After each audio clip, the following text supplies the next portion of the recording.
Imaginez-vous assis dans votre voiture après avoir reçu un diagnostic de cancer, puis découvrir que votre conjointe vous a quitté et vidé vos économies. Mon histoire va vous montrer comment j'ai traversé cette double épreuve et comment parfois, la trahison est plus difficile à supporter que la maladie. Restez jusqu'à la fin pour découvrir comment j'ai survécu aux deux. Je m'appelle Julien, j'ai 32 ans et je suis chef mécanicien chez Wilson S Auto à Spokane. Tout a basculé en quelques heures, entre les mots du médecin comme lymphome, options de traitement et taux de survie. Stade 2, traitable, mais un long chemin à parcourir.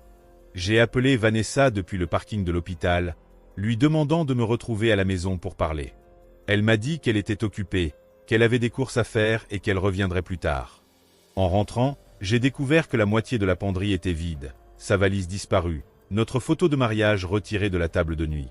Puis le message est arrivé, accompagné d'une capture d'écran montrant qu'elle avait transféré toutes nos économies, 38 000 $ que nous avions mis de côté pendant 5 ans, vers un compte à son nom uniquement. J'ai fixé le message pendant 1 minute entière, puis j'ai répondu simplement « Prends soin de toi ». J'ai posé mon téléphone, ouvert une bière et me suis assis sur notre terrasse à regarder le coucher de soleil. Je n'ai pas pleuré, je n'ai rien jeté, je suis juste resté là, sentant le poids de tout changer. Le cancer, je pouvais y faire face, mais la trahison, c'était autre chose. Tim, mon voisin, m'a vu assis là et s'est approché de la clôture. Tout va bien. J'ai vu Vanessa partir en trombe avec sa voiture chargée. J'ai reçu des nouvelles concernant ma santé, ai-je dit. Elle ne l'a pas bien pris. Tim a hoché la tête sans insister.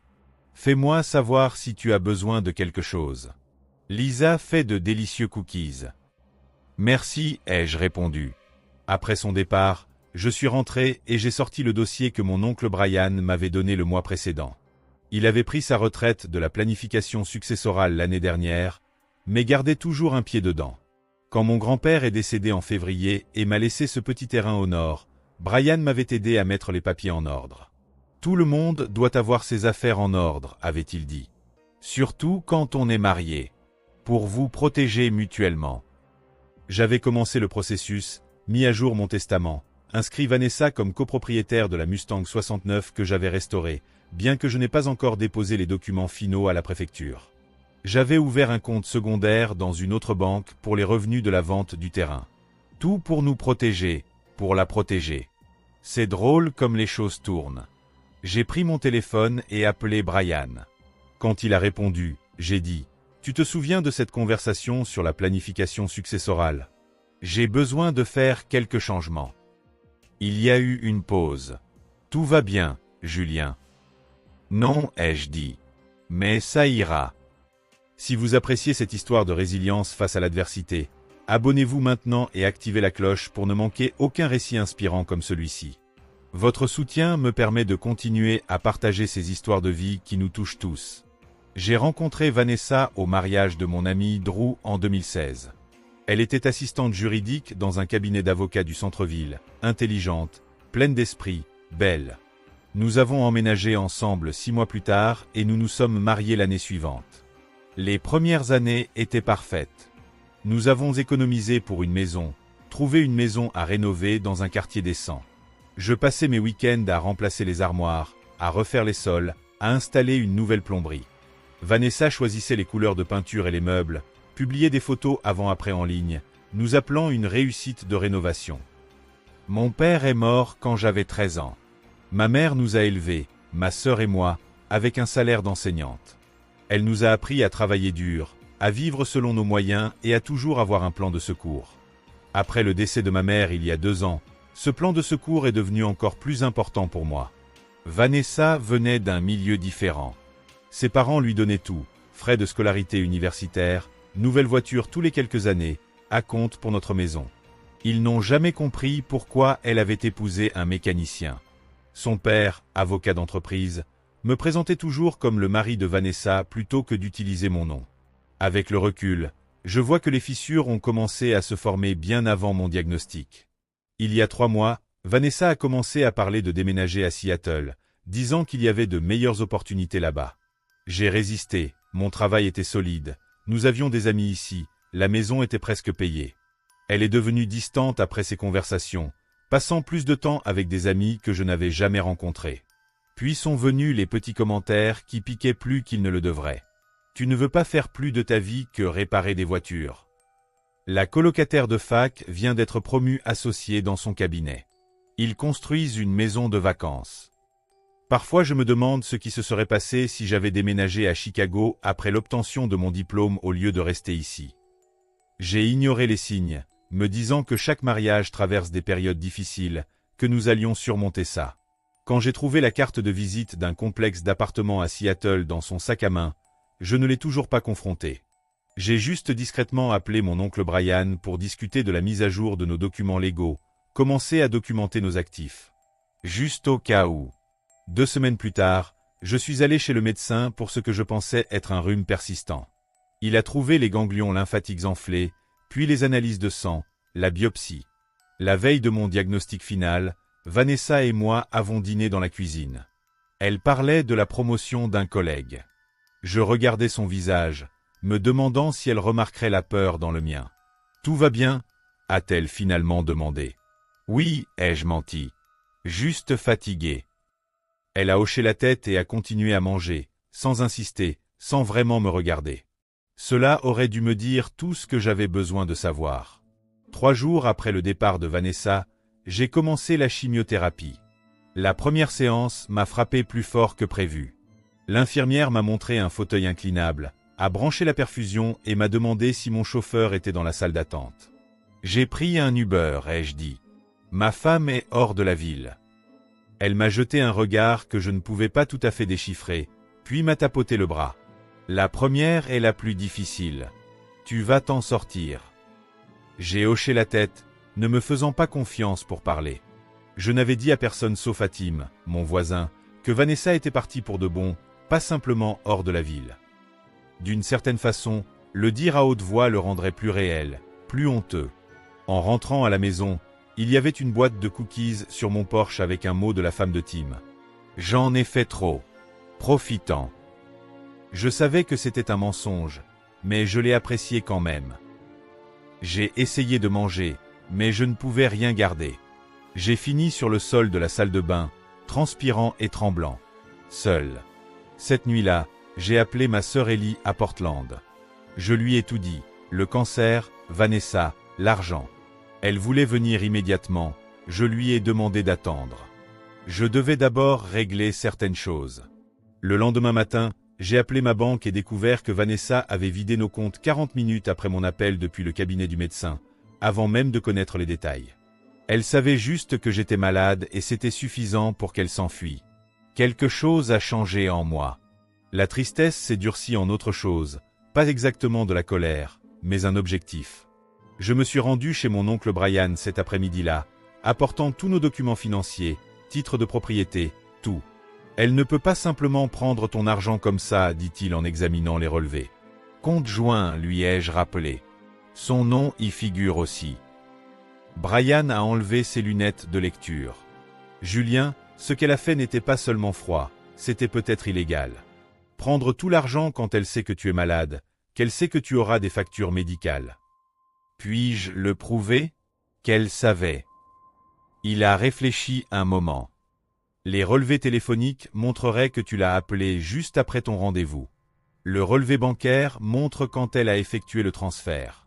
Si tu as documenté la date de ton diagnostic. J'ai sorti mon téléphone et lui ai montré le message qu'elle avait envoyé. Je n'ai pas signé pour ça.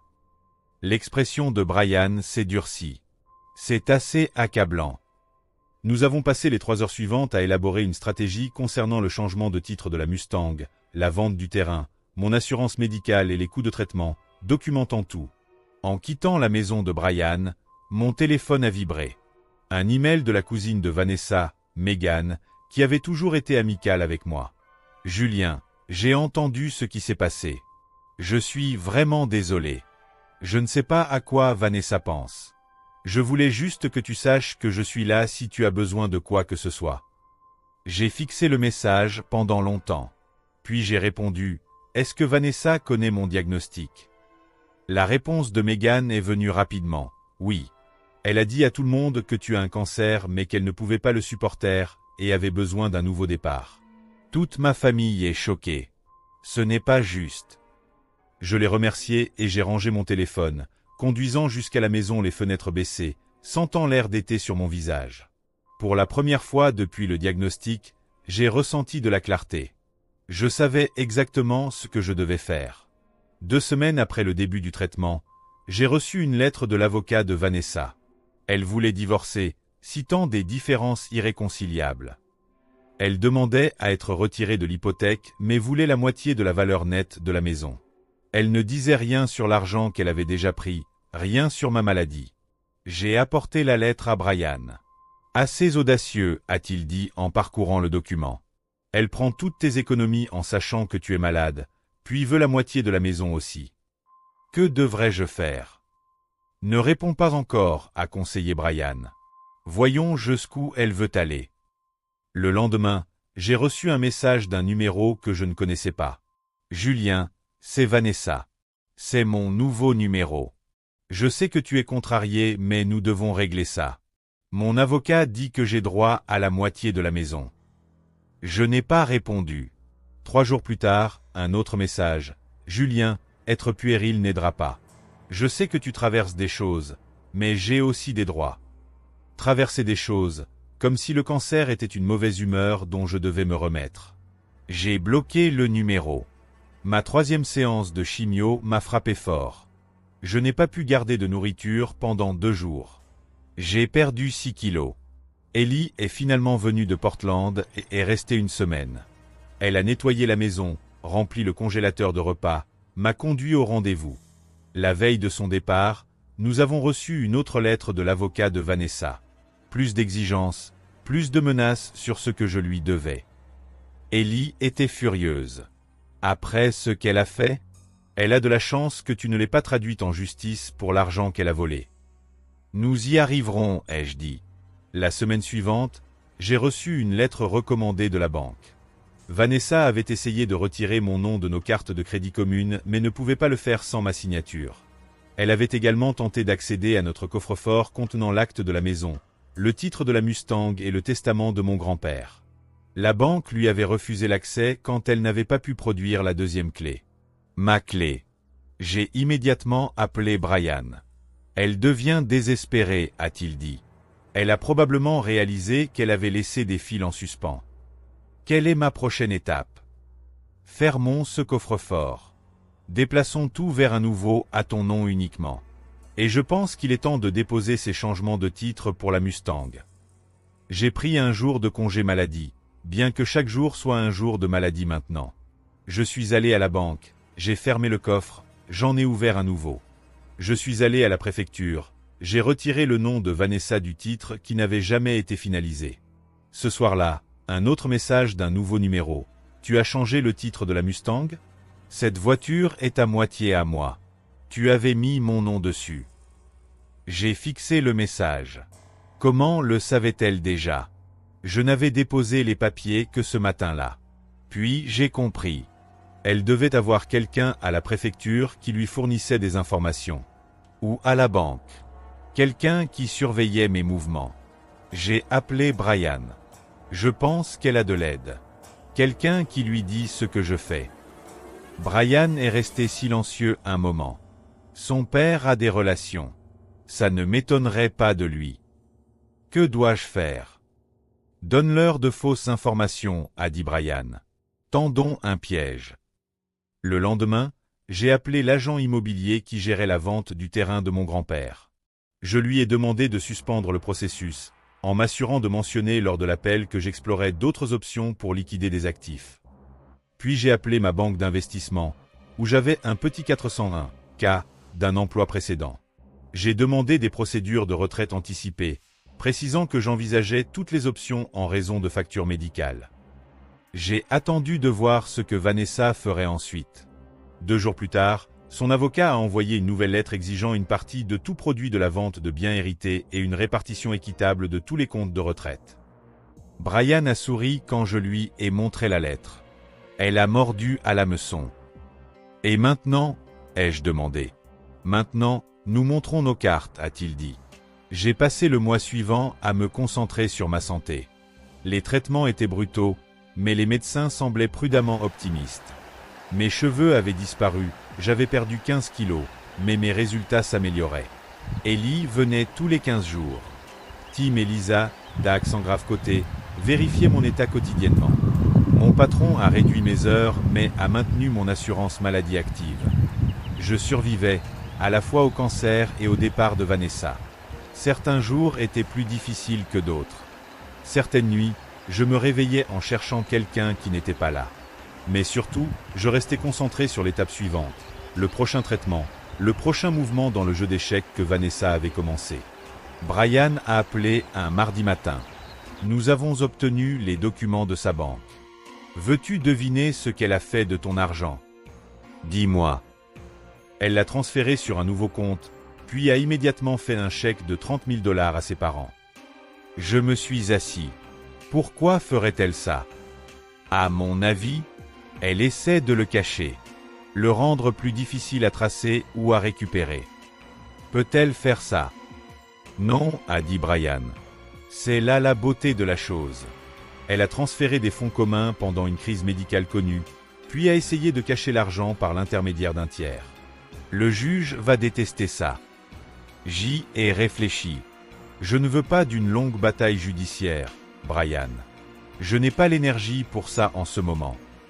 Fais-moi confiance, ça n'ira pas aussi loin. Une fois que son avocat verra ce que nous avons, ils régleront l'affaire.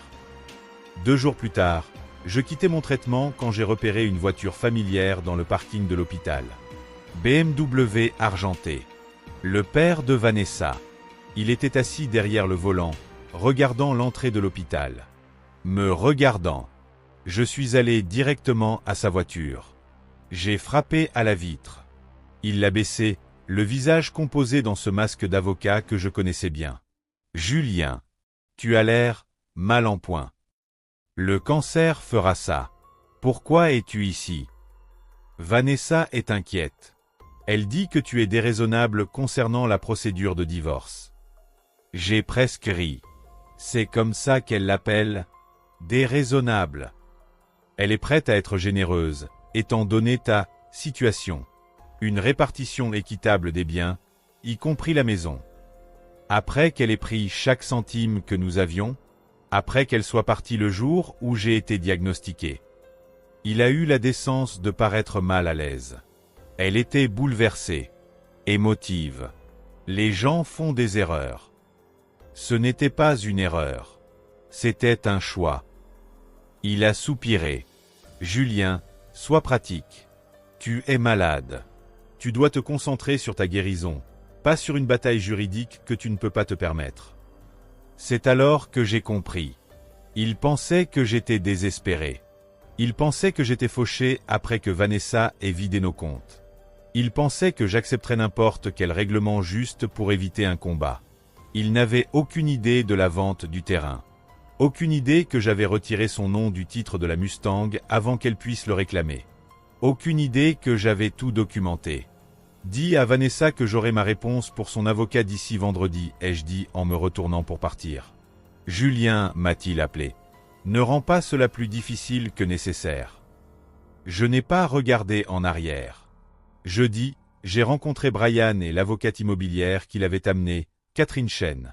Nous avons tout passé en revue. Les relevés bancaires montrant le retrait de Vanessa immédiatement après mon diagnostic, son message texte, la déclaration de témoin de Meghan confirmant que Vanessa connaissait mon cancer, le chèque à ses parents. C'est un cas clair d'abandon financier, a dit Catherine.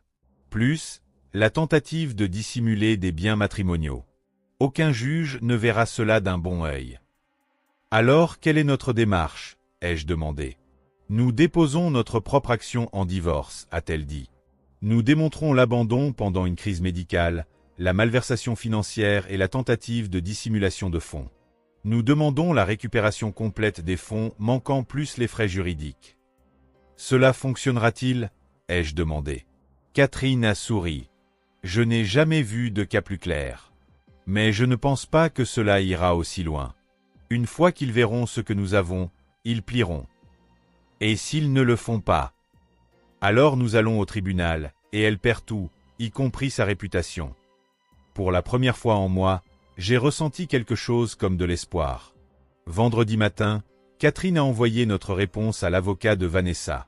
Un dossier de divorce complet avec toutes les preuves jointes. Relevé bancaire, message texte, déclaration de témoins, documentation médicale.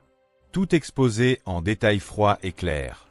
À midi, l'avocat de Vanessa a demandé une réunion d'urgence. C'était rapide, ai-je dit à Brian au téléphone. Il ne s'attendait pas à ce que tu aies des munitions, a-t-il dit. Il pensait que tu étais trop malade, trop fauché ou trop abattu pour riposter. La réunion était fixée pour lundi. J'ai passé le week-end à me reposer, à me préparer mentalement. Dimanche soir, j'ai reçu un message d'un autre nouveau numéro. C'est cruel, Julien. J'ai fait une erreur, mais c'est vindicatif. Mes parents ne peuvent pas rendre l'argent maintenant. Tu essaies de me détruire. J'ai fixé l'écran. Vindicatif? Je n'étais pas celui qui avait abandonné un conjoint malade et volé ses économies de toute une vie. Je n'étais pas celui qui se cachait derrière des avocats et des parents. Pour la première fois, j'ai répondu, les actions ont des conséquences. Lundi matin, j'ai rencontré Brian et Catherine à son bureau. Ils voulaient que je sois là, mais m'ont conseillé de ne rien dire à moins qu'on ne me pose directement une question. Vanessa est arrivée avec son père et son avocat, un homme mince avec des lunettes coûteuses et un froncement de sourcils permanent. Elle avait l'air bien, bronzée, reposée, comme si les derniers mois avaient été des vacances pendant que je me battais pour ma vie. Elle ne me regardait pas dans les yeux. Son avocat a parlé en premier. Nous avons examiné votre dépôt. Bien que nous ne soyons pas d'accord avec votre caractérisation des événements, ma cliente est disposée à négocier un règlement pour éviter un conflit inutile. Catherine a souri. Soyons clairs. Ce n'est pas une négociation. C'est une réunion de courtoisie avant de procéder au tribunal. Votre cliente a abandonné son mari lors de son diagnostic de cancer, vidé leur compte commun, tenté de dissimuler ses fonds par l'intermédiaire de ses parents, puis exigé des actifs supplémentaires. Nous avons tout documenté. Vanessa s'est agitée sur son siège. Son père s'est penché en avant.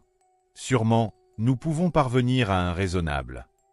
Votre fille a transféré le fonds d'urgence médicale de son mari vers vous, a coupé Catherine. Nous avons les relevés de chèques. Allez-vous retourner ces fonds aujourd'hui, ou devons-nous vous ajouter à la poursuite pour avoir accepté des biens matrimoniaux obtenus frauduleusement?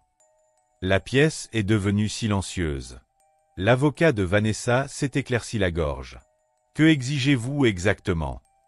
Catherine a exposé nos conditions. Retour complet des 38 000 $. Vanessa renonce à toutes les réclamations sur la maison, la Mustang, le terrain de mon grand-père et mes comptes de retraite. Elle assumerait la responsabilité de tous les frais juridiques.